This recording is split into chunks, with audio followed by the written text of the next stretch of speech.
Prime শোলে স্বাগতম ষ্টুডিঅ'ত মই পাপৰি আজিও আমি কেইবাটাও বিষয় লৈ আহিছো আৰু তাৰ ভিতৰত প্ৰথম খবৰটো হৈছে যেটো খবৰ কালি আমি সম্প্ৰচাৰ কৰিছিলো এই অনুষ্ঠানৰ জৰিয়তে এই অনুষ্ঠানতে আমি সেই খবৰটো সম্প্ৰচাৰ কৰিছিলো আমাৰ হৈতে পুনপটিয়াকৈ গৌতম সংযুক্ত হৈ আছিল আৰু গৌতমে আমাক সবিস্তাৰে কৈছিল তাৰ পিছতে নিউজ 18 অসম নৰ্থ ইষ্টৰ বাতৰি প্ৰভাৱ পৰে অৰ্থাৎ কাইলৈৰ পৰা চাহ বাগিচাত প্ৰযোজ্য হ'ব নতুন কোভিড বিধি চাহ বাগিচাৰ সকলো বিষয় পদ্ধতিগতভাৱে কৰিব লাগিব কোভিড টেষ্ট কৰোনাত আক্ৰান্ত কোনো শ্ৰমিকক কৰিব নোৱাৰিব হোম কোৱাৰেণ্টাইন উপযুক্ত সুবিধা থকা সামূহিক ভৱন বিদ্যালয় বা প্ৰেক্ষাগৃহত কোভিড কেয়াৰ চেণ্টাৰ হিচাপে ব্যৱহাৰ কৰিব পাৰিব কোভিড কেয়াৰ চেণ্টাৰৰ সকলো দিক তদাৰক কৰিব লাগিব স্থানীয় স্বাস্থ্য বিষয়া নাৰ্ছ আৰু আশা কৰ্মীয়ে সহযোগ কৰিব লাগিব বাগিচা পৰিচালনা কৰ্তৃপক্ষ জিলা প্ৰশাসনে সংশ্লিষ্ট চক্ৰ বিষয়াই এজন বিষয়াক নিৰীক্ষক হিচাপে নিযুক্তি দিয়া হ'ব কোভিড চেণ্টাৰ নিযুক্তি দিব লক্ষণবিহীন ৰোগীকহে বাগিচাৰ কোভিড কেয়াৰ চেণ্টাৰত ৰাখিব পাৰিব বাগিচাৰ প্ৰতিটো কোভিড কেয়াৰ চেণ্টাৰত থাকিব লাগিব 3টাকৈ অক্সিমিটাৰ কোভিডৰ লগতে আন ঔষধ থাকিব লাগিব কোভিড কেয়াৰ চেণ্টাৰসমূহত এজন ৰোগীৰ খাদ্যৰ নামত দৈনিক ব্যয় কৰিব 300 টকা চাহ বাগিচাত কৰোনা সংক্ৰমণ বৃদ্ধি সন্দৰ্ভত নিউজ 18ত সবিস্তাৰে বাতৰি প্ৰকাশ পাইছিল আৰু কালিও আমি এই সন্দৰ্ভত আমাৰ এই অনুষ্ঠানতে প্ৰথম অৱস্থাতে আমি সবিস্তাৰে জনাইছিলো আমাৰ সাংবাদিক যোৰহাটৰ সাংবাদিক গৌতম আছিল গৌতম যেহেতু সেই অঞ্চলবিলাকলৈ গৈছিল আৰু যোৱাৰ পাছতে যথেষ্ট গৌতমে তাত দেখিছিল যে উদ্বেগজনক স্থিতি তাত আহি পৰিছে মাস্ক পৰিধান কৰিবলৈ তেওঁলোকে মাস্ক পৰিধান কৰাৰ ক্ষেত্ৰতো যথেষ্ট সমস্যাৰ সৃষ্টি হৈছিল কাৰণ তেওঁলোকে কাম কৰি আছিল গতিকে এই ক্ষেত্ৰত প্ৰায় তেওঁলোকে মাস্কখন খুলি ৰাখিছিল এনে ধৰণৰ বিভিন্ন কথা আহি পৰিছিল তাৰ মাজত কোভিড পজিটিভ তাত ওলাইছিল হোম আইসোলেশন কৰি থোৱা হৈছিল গতিকে এটা উদ্বেগজনক বা এটা চিন্তনীয় বিষয় হৈ পৰিছিল যাকে লৈ আমি দৃষ্টিগোচৰ কৰিবলৈ চেষ্টা কৰিছিলো চৰকাৰৰ আৰু আজিৰ দিনটোত এই খবৰ আমাৰ হাতত আহি পৰিছে আমি পুনৰ কৈছো যে নিউজ 18 অসম নৰ্থ ইষ্টৰ বাতৰি প্ৰভাৱ কাইলৈৰ পৰা চাহ বাগিচাত প্ৰযোজ্য হ'ব নতুন কোভিড বিধি আৰু বিশেষকৈ তাত দেখিবলৈ পোৱা গৈছিল কালি সাংসদ তাছা ডাঙৰীয়াও তাত উপস্থিত হৈছিলেগৈ আৰু উপস্থিত হোৱাৰ পাছত তেওঁ সেই ক্ষেত্ৰত যথেষ্ট তেওঁ তৎপৰ হোৱা দেখিবলৈ পোৱা গৈছিল কামাখ্যা প্ৰসাদ তাছা তৎপৰ হোৱা দেখিবলৈ পোৱা গৈছিল তেওঁ ধমকো দিছিল চিকিৎসালয়ত যে তাত যি চিভিল হস্পিটেল আছে গতিকে তাৰ পিছতে কাৰ্যকৰী হৈছে পুনৰ কৈছো নতুন এছঅপি কোভিড টেষ্ট তাত কৰাব লাগিব পদ্ধতিগতভাৱে অক্সিমিটাৰ থাকিব লাগিব হোম কোৱাৰেণ্টাইন সকলো হ'ব নোৱাৰিব বিদ্যালয় বা প্ৰেক্ষাগৃহ কোভিড কেয়াৰ চেণ্টাৰ হিচাপে ব্যৱহাৰ কৰিব পাৰিব এনে ধৰণৰ বিভিন্ন কথা এতিয়া আহি পৰিছে নতুন এছঅপি ওলাইছে চাহ বাগিচাত নতুন কোভিড বিধি আৰম্ভ হ'ব কাইলৈৰ পৰা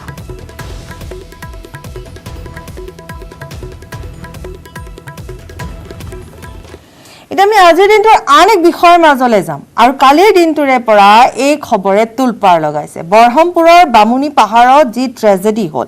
পোৱালিসহ একেলগে 18টাকৈ বন্যহস্তীৰ মৃত্যু হ'ল 24 ঘণ্টাৰ পিছতো এই পৰ্যন্ত উদ্ঘাটন হোৱা নাই ৰহস্য যে এয়া বজ্ৰপাত নে বিষক্ৰিয়া ঘটনা আঁৰত কি থাকিব পাৰে বৰহমপুৰৰ ঘটনাই প্ৰকৃতি প্ৰেমী সকলকো জুকাৰি গৈছে আমাৰ সন্মুখতো প্ৰকৃতি প্ৰেমীসকলে যেহেতু তেওঁলোকে প্ৰতিক্ৰিয়া ব্যক্ত কৰিছে যে সহজভাৱে ল'ব পৰা নাই এটা দুটা নহয় 18টাকৈ হাতী এটা কৰুণ দৃশ্য আমি বাৰম্বাৰ দেখাবলগীয়া হৈছে এয়া তাত বনমন্ত্ৰী গৰাকী উপস্থিত হৈছে বনমন্ত্ৰী গৰাকী তাত উপস্থিত হৈ এই কথাই কৈছে যে যি দৃশ্য তাত প্ৰত্যক্ষ কৰা হ'ল তাৰ পৰা এনেকুৱা লাগিছে যে এয়া বজ্ৰপাতেই পৰিছে বজ্ৰপাত পৰিয়ে মৃত্যু হৈছে কিন্তু যি কি নহওক সেয়া বজ্ৰপাত পৰি মৃত্যু হৈছে নে খাদ্যত বিষক্ৰিয়া হৈছে সেয়া মৰণোত্তৰ পৰীক্ষাৰ পাছত ওলাই পৰিব কিন্তু সঁচাকৈ এটা অতি দুখ লগা খবৰ এটা অতি দুখ লগা দৃশ্য আমি দেখুৱাই গৈছো আৰু বৰহমপুৰৰ এই ঘটনাই কেৱল প্ৰকৃতিপ্ৰেমী বুলিয়ে নহয় সমগ্ৰ ৰাজ্যবাসীক লগতে দেশবাসীকো জুকাৰি গৈছে 18টা বন্যহস্তী এটা দুটা নহয় 18টা বন্যহস্তী এটা দুখ লগা দৃশ্য সঁচাকৈ আমি দেখুৱাই গৈছো আৰু উদ্ধাৰৰ কথাও কৈছো তাত যেহেতু মুখ্যমন্ত্ৰী গৰাকীও যথেষ্ট উদ্বিগ্ন হৈ পৰিছে আৰু তেওঁ বনমন্ত্ৰী গৰাকীক সেই স্থানলৈ যাবলৈ দিছে সেই স্থানলৈ যোৱাৰ পাছতে ইতিমধ্যে তাত পৰ্যবেক্ষণ কৰা হৈছে তদন্ত কমিটি গঠন হৈছে তদন্ত কৰাৰ কথা আহি পৰিছে কিন্তু ৰহস্য এতিয়া উদ্ঘাটন হোৱা নাই বিভিন্নজনে বিভিন্ন কথা কোৱাৰ আৰম্ভ কৰা দেখিবলৈ পোৱা গৈছে স্থানীয় ৰাইজে যেহেতু ইয়াক সহজভাৱে ল'ব পৰা নাই আমি এই মুহূৰ্তত নীলোৎপলৰ সৈতে সংযুক্ত হৈছো নীলোৎপল আমাৰ সৈতে আছে নীলোৎপল আমি আপোনাৰ ওচৰলৈ আহিছো মই বহু বিশেষ একো নকওঁ কাৰণ আপুনি সেই স্থানলৈ গৈছে আপুনি সমগ্ৰ দৃশ্য দেখিছে গতিকে আপুনি সবিশেষ আমাক জনাব পাৰিব আজিৰ দিনটোৰ কেনেকুৱা এটা দৃশ্য তাত গৈ আপুনি প্ৰত্যক্ষ কৰিছিল, কি হৈছিল, কি কৰিবলগীয়া কামৰ কথা কৈছিল, যিসকল বিষয়া গৈছিল, সকলো সামৰি নিলোৎপল। আজি যি প্ৰকৃততে যোৱাকালিৰ পৰা যিটো খবৰে সমগ্ৰ অসমৰে প্ৰকৃতিবেগ ব্যথিত কৰিছে, 18টাকৈ বন্য হস্তীৰ মৃত্যুৱে সমগ্ৰ অসম জোকাৰি গৈছে। আৰু হয়তো অসমৰ ইতিহাসত অসমৰ যি এনেকুৱা ধৰণৰ ঘটনা ঘটাৰ কেতিয়াও নজিৰ নাইকিয়া, আৰু এক নজিৰবিহীন ঘটনা সংঘটিত হৈছে পাপৰি। আমি এই বাতৰি সম্প্ৰচাৰ কৰিবলৈ আজি গৈছিলোঁ। আজি পুৱাৰ ভাগত আমি বামুণী পাহাৰলৈ গৈছিলোঁ, তপতজুৰিৰ ব্ৰহ্মপুৰৰ, আৰু যি এক মৰ্মান্তিক দৃশ্য আমি প্ৰত্যক্ষ কৰিছিলোঁ। 18টাকৈ বন্য হস্তীয়ে যি মৃত্যু সাৱটি লৈছে, ইতিমধ্যেই আটাইকেইটা বন্য হস্তীৰে যি মৰণোত্তৰ পৰীক্ষা কৰা হৈছে। 10টাকৈ মতা হাতী, 8টা মাইকী হাতী, আৰু 8টা মতা হাতী আৰু 10টা মাইকী হাতী, আৰু ইয়াৰ মাজতে মতা মাইকী মিলি মুঠতে 4টা পোৱালিও আছে। গতিকে এক ভয়ংকৰ ঘটনা। কিহৰ কাৰণে ঘটনা সংঘটিত হ'ল প্ৰাৰম্ভিক পৰ্যায়ত ইতিমধ্যে সকলোৱে গম পাইছে যে যিহেতু এই নগাঁৱত প্ৰায় 2 দিন ধৰি ব্যাপক তুষাৰপাত হৈছিলে, বজ্ৰপাত হৈছিলে, আৰু তাৰ পৰিপ্ৰেক্ষিততে এই বন্য হস্তীকেইটাই মৃত্যু সাৱটি লৈছে বুলি বন বিভাগে কৈছে। আনকি অসম কৃষি বিশ্ববিদ্যালয়ৰ পৰা অহা যিসকল বিশেষজ্ঞৰ দল আছে তেওঁলোকেও প্ৰকাশ কৰিছে যে বজ্ৰপাতৰ ফলতেই এই হাতীকেইটাৰ মৃত্যু হৈছে। কিন্তু তাৰ পিছতো পাপৰি যিসকল প্ৰকৃতিপ্ৰেমী সংগঠন আছে, নেচাৰ্ছ বেকন, নগাঁৱৰ জাতীয় দল সংগঠন, অসম জাতীয় যুৱ ছাত্ৰ পৰিষদ, সদৌ অসম ছাত্ৰ সন্থা, কৃষক মুক্তি সংগ্ৰাম সমিতি, নিখিল ভাৰত কৃষক সন্থা, সকলোৱে কিন্তু কৈছে যে ইয়াৰ কিন্তু এই ঘটনাৰ তদন্তৰ প্ৰয়োজন আছে। আৰু ইতিমধ্যে আপুনি হয়তো জনাইছে বা আমি আজি দিনটো বাতৰি সম্প্ৰচাৰ কৰি আছোঁ যে বনমন্ত্ৰীগৰাকীয়ে এই ঘটনাৰ এটা তদন্তৰো নিৰ্দেশ দিছে। কিন্তু পাপৰি এটা কথা ক'ব লাগিব যে এই যি ঘটনাৰ আঁৰত ষড়যন্ত্ৰৰ গোন্ধ পোৱাৰ কাৰণ কি? কাৰণ এটা কথাই ক'ব লাগিব পাপৰি, যে আজি প্ৰায় আমি 3 মাহ ধৰি বাতৰি সম্প্ৰচাৰ কৰি আহিছোঁ, এজিঅ' নামৰ এটা কোম্পানীয়ে যি ছ'লাৰ প্ৰজেক্ট বহুৱাইছে ব্ৰহ্মপুৰৰ সেই স্থানৰ প্ৰায় 2 কিলোমিটাৰ নিলগত, তেওঁলোকলৈ বহুতে দোষাৰোপ কৰিছে। কিন্তু সেই কথা কোনো ধৰণৰ প্ৰমাণ নাইকিয়া, কোনো ধৰণৰ তথ্য নাইকিয়া যে তেনেকুৱা কিবা হ'ব পাৰে। বা আন এটা কথাও উনুকিয়াই দিয়া হৈছে, যিহেতু নগাঁও কাৰ্বি আংলং সীমান্তৱৰ্তী বনাঞ্চলসমূহত ব্যাপক হাৰত বন ধ্বংস অভিযান চলিছে। আৰু পাপৰি আমি এই মুহূৰ্তত পুনৰ ক'ম যে নগাঁও কাৰ্বি আংলং সীমান্তৱৰ্তী যিকেইটা পাহাৰ আছে, সেই পাহাৰকেইটাৰ সৈতে গোলাঘাট জিলাৰ পাহাৰকেইটা সংলগ্ন হৈ আছে। লগতে তাৰ পৰা নাগালেণ্ড পৰ্যন্ত, তাৰ পৰা ম্যানমাৰ পৰ্যন্ত, আৰু এইপিনে যদি চাওঁ কাৰ্বি আংলং পৰ্যন্ত এটা হাতীৰ, এটা বন্য হাতী অহা যোৱা কৰা এটা পথ, এনিমেল কৰিডৰ হিচাপে জনাজাত। আৰু এই পথছোৱাত ব্যাপক অসুবিধাৰ সন্মুখীন হৈ আহিছে বন্য হস্তী মানৱকুলৰ বাবে, যাৰ পৰিপ্ৰেক্ষিতত বিগত সময়ছোৱাত কিন্তু হস্তী মানুহৰ সংঘাত ব্যাপক হাৰত বৃদ্ধি পাইছে। আৰু সেয়ে সকলোৱে সন্দেহ প্ৰকাশ কৰিছে হয়তো বনাঞ্চল ধ্বংসৰ পথ সুগম কৰিবৰ বাবেই কোনো দুষ্ট চক্ৰই এইদৰে বিষ দি হাতীকেইটা হত্যা কৰিছে। কিন্তু আমি আজি যদি তেনেকুৱা ধৰণৰ কিবা কথা হয়, গতিকে সেয়া আচলতে কোনো পধ্যে মানি লোৱা বিষয় নহয়। গতিকে সেই ক্ষেত্ৰত আজিও দেখিবলৈ পোৱা গৈছে দল সংগঠন বা প্ৰকৃতিপ্ৰেমীসকলে প্ৰতিক্ৰিয়া ব্যক্ত কৰিছে, তেওঁলোকে এই সমগ্ৰ বিষয়টো সহজভাৱে মানি ল'ব পৰা নাই। চাবলৈ গ'লে দেশজুৰি প্ৰতিক্ৰিয়া সৃষ্টি হৈছে। কিন্তু নিলোৎপল, তাৰ মাজতে আপুনি আৰু এটা কথা, আৰু এটা পইণ্ট আপুনি উনুকিয়াইছিল আজিৰ দিনটোত, যে তাত 5-6 জোপা গছ মৰি আছে। গতিকে পৰিমল শুক্লবৈদ্য বনমন্ত্ৰীগৰাকীয়েও সেই কথাই কৈছিলে যে 4-5 জোপা গছ তাত মৰি আছে, গতিকে বজ্ৰপাতেই হ'ব লাগিব। গতিকে এংগল যিয়ে নহওক, এতিয়ালৈকে পৰিষ্কাৰ একো নাই, কিন্তু তথাপিতো আমি যদি চাওঁ তেতিয়াহ'লে তাত গছ কেইজোপা মৰি থকা কথাটো আপুনি উনুকিয়াইছিল নিলোৎপল। নিশ্চয় নিশ্চয় নিশ্চয় পাপৰি, যিটো কথা আপুনি কৈছে সেইটো গুৰুত্বপূৰ্ণ কথা হৈছে যে 4 জোপা। নিলোৎপল, মই আপোনাৰ ওচৰলৈ আকৌ এবাৰ যাম। নিলোৎপল, মই আপোনাৰ ওচৰলৈ আকৌ এবাৰ যাম। আমাৰ সৈতে বন্যপ্ৰাণী বিশেষজ্ঞ কৌশিক বৰুৱা ডাঙৰীয়া আমাৰ সৈতে আছে। নিলোৎপল, আপুনি লাইনতে থাকিব, মই তেওঁৰ সৈতে অলপ কথা পাতিম। তেওঁ যিহেতু ব্যস্ত, তেওঁ বাহনত আছে, কিন্তু ফোন যোগে আমাৰ সৈতে তেওঁ সংযুক্ত হৈছে।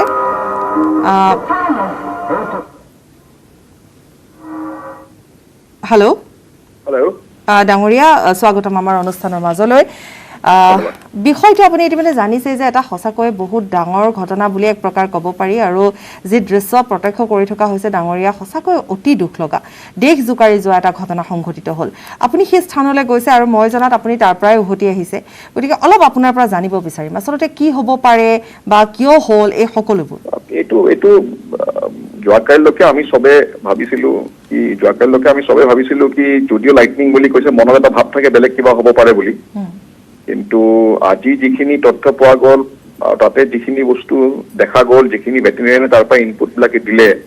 প্লাছ বাকী গাঁৱৰ মানুহৰ লগত যিবিলাক কথা, ওচৰে পাজৰে মানুহৰ লগত যিবিলাক কথা হ'ল, আৰু আমি যিবিলাক আৰু বেলেগ স্পেচিয়েলিষ্টৰ লগত যিখিনি বস্তু ইয়াৰে পৰা তথ্যখিনি পাই কনচাল্ট কৰিলো, এইটোতো লাইটনিং।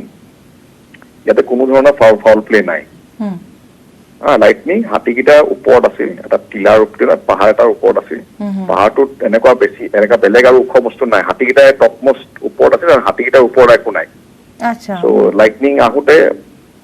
হাতীকেইটা প্ৰথমবাৰ আহোঁতে বোধহয় সিহঁতে একেলগে গোট খালে, মানে তাৰপিছত তললৈ নামিব চেষ্টা কৰিলে। ছেকেণ্ড টাইম লাইটনিং আহোঁতে 14টা ওপৰতে মানে তেখেতসকলৰ মানে হেৰি হ'ল, ডেথ হ'ল ওপৰতে, আৰু বাকী 4টাৰ ওপৰতে ডেথ হ'ল, কিন্তু তেখেতসকল ডাউনৱাৰ্ড মুভমেণ্টত আছিল কাৰণে তললৈ চুচৰি গুচি আহিলে। আৰু তাৰপিছতে আমি যিবিলাক তাৰ পৰা যিবিলাক ইনফৰমেশ্যন আহিলে কি যিটো কাৰ্কাছৰ মানে যেনেকুৱা কাৰ্কাছৰ পজিশ্যন আছে, প্লাছ গছৰ মানে আমি গছ কিছুমান দেখিলো, কিছুমান জ্বলিছে, কিছুমান ট্ৰি ষ্টাম্পবিলাক ফালি গৈছে। তো সেইবিলাক দেখি আৰু বাকী যিবিলাক তথ্য দেখি এটা হাতীৰ কাণতো আমি বাৰ্ণ মাৰ্ক এটা দেখা গ'ল। সেইটো হয়, এইটো তো আমি চিয়'ৰ, এটলিষ্ট মই sure that this is lightning, there is no' foul play involved. মানে অন্য কোনো নাই, অন্য একো কাৰণ নাই, তাৰমানে অন্য একো কাৰণ নাই। ইয়াতে কোনো ধৰণৰ হিউমেন ইনডিউচড একশ্যন হোৱা নাই, যিটো মানে যিটো কাৰণে হাতীকেইটা মৰিছে। নেচাৰেল ইট ইজ এক্সিডেণ্ট, এটা নেচাৰেল কেলামিটি, লাইটনিং হেজ ষ্ট্ৰাক। আৰু জানিব পৰা অনুসৰি যিহেতু এই পাহাৰটোৰ চূড়া, অৰ্থাৎ পাহাৰটো যথেষ্ট ওখ আছিল, আৰু তাৰ ওপৰত আপুনি ইতিমধ্যে কৈছে, যিটো বৰ্ণনা আপুনি দিছে, যিটো পৰিৱেশ তাত, যে তাৰ ওপৰত আৰু একোৱেই নাই, হাতীকেইটাহে আছিল, আৰু তাৰ পিছতে বজ্ৰপাত, আৰু বজ্ৰপাতৰ বাবে হাতীকেইটাৰ মৃত্যু হৈছে। আপুনি এই কথাই আজি তালৈ গৈ বা আপুনি যিমানখিনি চালে চালিজাৰি তাৰ পৰা আপুনি আমাক জনালে। গতিকে তাত আৰু যি ধৰণে এতিয়া কিছুমান ধৰি লওক বহু লোকে প্ৰতিক্ৰিয়া ব্যক্ত কৰিছে, স্থানীয় ৰাইজে মানি লোৱা নাই, বা খাদ্যত বিষক্ৰিয়া, তাত খাদ্যত বিষক্ৰিয়া হ'ব পৰাকৈ কোনো সুবিধা নাই, হয়নে? সেইটো চাওক, সেইটো ওপৰততো সেইটো আৰু হাতীৰ এটা পেছেজ এটা, তাতে আৰু খাদ্য খাবৰ কাৰণে যোৱা নাই, they using it as a passage, ইপিনে অহা যোৱা কৰি আছে, ঠিক আছে। আৰু সেইটোত গভৰ্ণমেণ্টৰ প্লান্টেশ্যন আছে, প্লান্টেশ্যন কেইটা ইমান ওখ হোৱা নাই।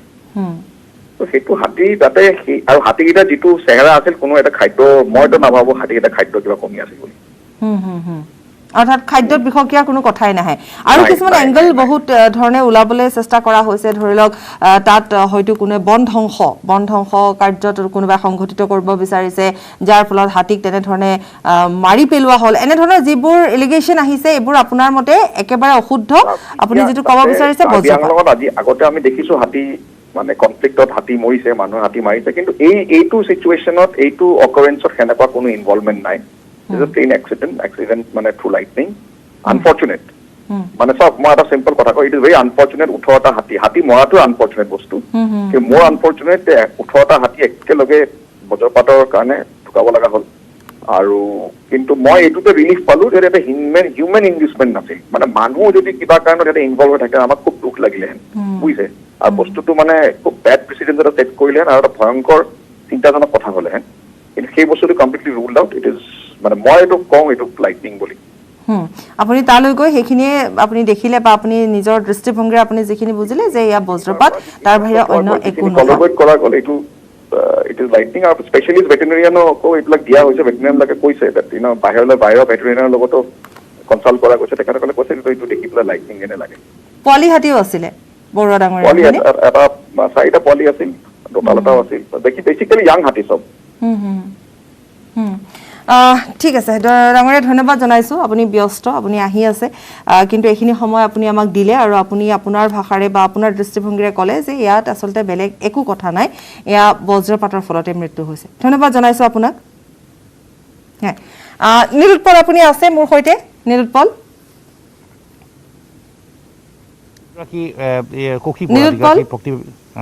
প্ৰকৃতিমে কৈছে, আমি শুনিছোঁ তেওঁৰ বক্তব্যখিনি, আৰু তেখেতে যিটো কথা কৈছে পাপৰি, যে অন্য কোনো কাৰণ নাই, বজ্ৰপাতৰ ফলতে মৃত্যু হৈছে পাপৰি। সেই কথাই আজি প্ৰাৰম্ভিক পৰ্যায়ত কিন্তু যিসকল বিশেষজ্ঞ অসম কৃষি বিশ্ববিদ্যালয়ৰ যিটো দল আহিছিলে, সেই দলটোৱে কৈছিলে, কাজিৰঙাৰ যিগৰাকী সঞ্চালক পি শিৱকুমাৰ তেখেতেও কৈছিলে, আৰু আপুনি যিটো কথা শেহতীয়াভাৱে উত্থাপন কৰিছিলে যে 4জোপাকৈ গছ জ্বলি গৈছে, সেই কথাও কিন্তু অতি গুৰুত্বপূৰ্ণ, কাৰণ 4জোপা গছ জ্বলি যোৱাৰ তাত ভিজুৱেলছ পোৱা গৈছে।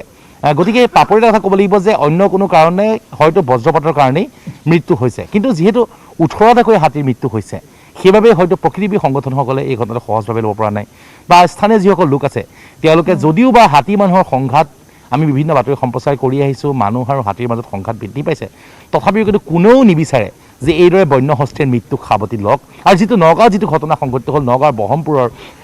তপতজুৰিৰ যি বামুণী পাহাৰৰ যিটো ঘটনা সংঘটিত হ'ল সেই ঘটনাই সকলোৱে হৃদয় ব্যথিত কৰিছে 18টাকৈ বন্য হস্তি এইদৰে নিথৰ দেহ প্ৰত্যক্ষ কৰাৰ পিছত কোনেও হয়তো সহ্য কৰিব পৰা নাই আৰু এনেধৰণৰ ঘটনা কেতিয়াও নঘটক সেই বিষয়ে সকলোৱে কৈছে আজি বহমপুৰৰ যিগৰাকী বিধায়ক জিতু গোস্বামী তেখেতকো লগত লৈ পেলাই যি গৈছিলে তেখেতেও ইতিমধ্যে কৈছে যে এতিয়াৰ পৰা বহমপুৰত যদি এডালো গছ কাটে তেনেহ'লে পৰিস্থিতি বিষম হ'ব গতিকে যি বন ধ্বংস অভিযান চলি আছে সেই বন ধ্বংস অভিযানৰ বাবেই হয়তো কিছু লোকে সন্দেহ কৰিব পাৰে বা বিভিন্ন ধৰণৰ কাৰণত দল সংগঠনে সন্দেহ কৰিব পাৰে কিন্তু পাপৰি এই মুহূৰ্তত আমি সকলোৱে অপেক্ষা কৰা উচিত মৰণোত্তৰ পৰীক্ষাৰ প্ৰতিবেদনৰ বাবে কাৰণ মৰণোত্তৰ পৰীক্ষাৰ প্ৰতিবেদনত সকলো কথা স্পষ্ট হ'ব কিহৰ কাৰণে বন্য হস্তীকেইটাই মৃত্যু সাৱটি ল'ব লগা হ'ল আজি বন বিভাগৰ লোকসকলে যথেষ্ট কষ্টৰে তেওঁলোকে দিনটো কাৰণ যিহেতু যথেষ্ট ওখ পাহাৰৰ চূড়াত হাতীকেইটা মৃত্যু হৈছিলে সেই ঠাইলৈ এক্সক্লেভেটৰ বা ফকলেণ্ড নিবলৈ যথেষ্ট কষ্ট হৈছিলে আৰু সেই সমগ্ৰ অঞ্চলটো যিহেতু শিলৰ আছিলে গতিকে তাত সাধাৰণ মানুহে খান্দাটো সম্ভৱ নাছিলে শ্ৰমিক লগাই গতিকে যথেষ্ট কষ্টৰ যথেষ্ট প্ৰত্যাহ্বানৰ সন্মুখীন হৈছিলে তাৰপিছতো কিন্তু বন বিভাগে সকলোখিনি কাম সমাপন কৰিছিলে মৰণোত্তৰ পৰীক্ষা কৰিছিলে তাৰপিছত বন্য হস্তীকেইটা সমাপন কৰিছিলে সমাধিস্থ কৰিছিলে আৰু তাৰ পূৰ্বে কিন্তু এক যি পৰম্পৰাগতভাৱে যি হাতী মৃত্যু হ'লে যি পূজা আগবঢ়োৱা হয় সেইদৰে পূজাও আগবঢ়োৱা হৈছে আৰু বনমন্ত্ৰীগৰাকী অতি আৱেগিক হৈ পৰিছিলে তেওঁ আমাক কৈছিলে তেওঁ জনাইছিল যে সেই হাতীকেইটাৰ স্মৃতিত যি এই ঘটনাটোৰ স্মৃতিত এটা স্মৃতিসৌধ নিৰ্মাণ কৰা হ'ব পাহাৰৰ ওপৰত গতিকে এনে এক যি ঘটনা সংঘটিত হ'ল যি এক নাভূত নাচুত যি এক কাণ্ড সংঘটিত হৈছে যি ঘটনা সংঘটিত হৈছে বজ্ৰপাতৰ ফলত প্ৰাকৃতিক দুৰ্যোগৰ ফলতে যদি এনেধৰণৰ ঘটনা সংঘটিত হৈছে সঁচাকৈয়ে অসমৰ বাবে অতি দুৰ্ভাগ্যজনক ঘটনা আৰু প্ৰকৃতিৰ নিৰুপল সঁচাকৈ অতি দুখ লগা কথা আচলতে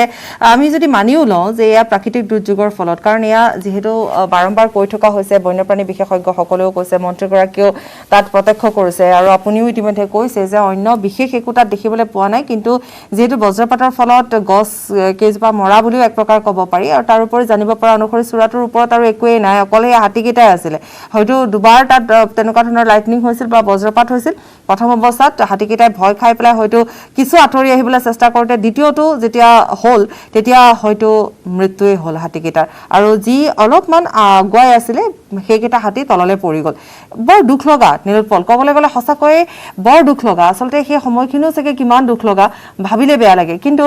যি কি নহওক আমিও এইটোৱে বিচাৰিম যাতে যিহেতু তদন্তৰ কথা কোৱা হৈছে মৰণোত্তৰ পৰীক্ষাৰ কথা কোৱা হৈছে গতিকে বজ্ৰপাতেই হওক প্ৰকৃতিৰ কাৰণেই হওক লাগিলে অন্য কাৰণ নহওক কাৰণ অন্য কাৰণ যদি হয় বা বন ধ্বংসৰ যদি এটা মূল কাৰণ হয় বা তাত ইতিমধ্যে আপুনি কৈছে যে তাত কিবা তেনেকুৱা ধৰণৰ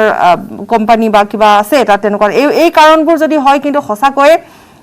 এটা এৰি দিব পৰা বিষয় নহ'বগৈ নিৰুপল মানৱ সভ্যতাৰ কাৰণে কলংকিত অধ্যায় হ'ব যদিহে তেনেকুৱা অন্য কাৰণ ওলায় কিন্তু আমি আশা কৰিছোঁ তেনে আমি যি আজি পৰ্যবেক্ষণ কৰিছিলোঁ সেই ঠাইত গৈ পেলাই আমাৰ মতেও কিন্তু অন্য কাৰণ হ'ব নালাগে সেয়া বজ্ৰপাতৰ ফলতে এই ঘটনা সংঘটিত হ'ব পাৰে আৰু পাপৰি যদি আমি ইতিহাস চাওঁ ইয়াৰ পূৰ্বে 2013 চনত কিন্তু ডাৱৰ বিস্ফোৰণ সংঘটিত হৈছিলে সেই অঞ্চলটোত চাপানলাত তাৰ পৰা কিছু আঁতৰত ডাৱৰ বিস্ফোৰণ হৈ ব্যাপক সংহাৰ লীলা চলাইছিলে প্ৰকৃতিয়ে আনকি বহু পুৰণি RCC ব্ৰিজো উটি গৈছিলে গতিকে সেই অঞ্চলটোত ডাৱৰ বিস্ফোৰণৰ এক প্ৰৱণতা আছে নথকা নহয় গতিকে বজ্ৰপাতৰ ফলত যে হাতীকেইটাৰ মৃত্যু হৈছে সেই কথা বিশ্বাসযোগ্য কাৰণ যিহেতু দেখিবলৈ পোৱা যায় যে সেই অঞ্চলটোত সাধাৰণতে নগাঁও কাৰ্বি আংলং সীমান্তৱৰ্তী সেই অঞ্চলটোত অতি বেছিকৈ বজ্ৰপাত পৰে বা বিগত সময়ছোৱাত তাত ডাৱৰ বিস্ফোৰণো ঘটিছে কিন্তু গতিকে যি উত্তৰাখণ্ডৰ নিচিনাকৈ ডাৱৰ বিস্ফোৰণ হৈছিল 2013 চনত আৰু সেই সময়তো কিন্তু সংবাদ মাধ্যমৰ দৃষ্টি আকৰ্ষণ কৰিছিলে চাপানলাৰ পৰা চাপানলাকে ধৰি বিভিন্ন বিস্তীৰ্ণ অঞ্চল বানপানীৰ কবলত পৰিছিলে গতিকে সেইসমূহ ইতিহাস যদি চোৱা যায় তেনেহ'লে কিন্তু এটা কথা ক'ব পাৰি যে হয়তো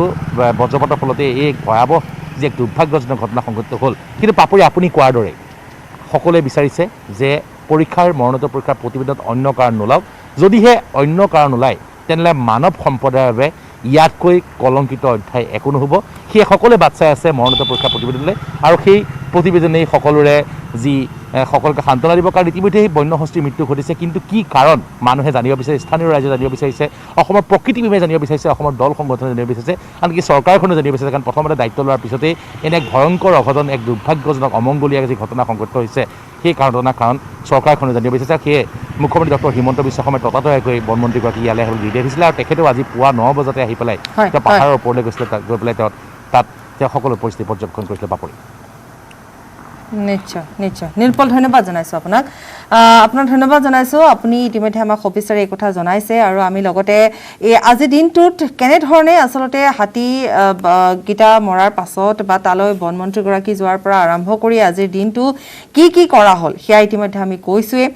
যে ইতিমধ্যে তাত কোৱা হৈছে স্মৃতিসৌধৰ কথা কোৱা হৈছে আৰু সকলোৱে দুখ প্ৰকাশ কৰিছে আৰু নিশ্চিতভাৱে এটা সঁচাকৈয়ে এটা অকল্পনীয় এটা অতি দুখ লগা কথা এটা খবৰ আমি দেখুৱালোঁ আৰু ইতিমধ্যে আমি যিহেতু বন্যপ্ৰাণী বিশেষজ্ঞ কৌশিক বৰুৱাৰ সৈতে কথা পাতিলোঁ আৰু তেওঁ ইতিমধ্যে সেই স্থানলৈ পোৱাৰ ভাগতে গৈছিল তাত অন্য কিবা কাৰণ থাকিব পাৰে নেকি যিহেতু তাত বজ্ৰপাতৰ ফলতে হাতীকেইটাৰ মৃত্যু হোৱা বুলি এটা সন্দেহ সেই মুহূৰ্তত কৰা হৈছিল তালৈ গ'ল তালৈ যোৱাৰ পাছত তাত পৰ্যবেক্ষণ কৰাৰ অন্তত জানিব পৰা গ'ল যে সেয়া বজ্ৰপাতৰ ফলতেই হাতীকেইটাৰ মৃত্যু হৈছে 18টাকৈ বন্য হস্তীৰ মৃত্যু হ'ল কিন্তু ৰহস্য এই মুহূৰ্তলৈকে ওলোৱা নাই যদিও বা এয়া বজ্ৰপাতৰ ফলতে হোৱা বুলি ইতিমধ্যে স্পষ্টভাৱে কোৱা হৈছে অৰ্থাৎ আৰু কেনেধৰণে এই ঘটনা সংঘটিত হ'ব পাৰে তাকো ইতিমধ্যে এটা সম্ভাৱনাও ব্যক্ত কৰাও দেখিবলৈ পোৱা গৈছে আমি দুয়োগৰাকীকে ধন্যবাদ জনাইছোঁ আৰু সময় হৈছে চমু বাণিজ্যিক বিৰতি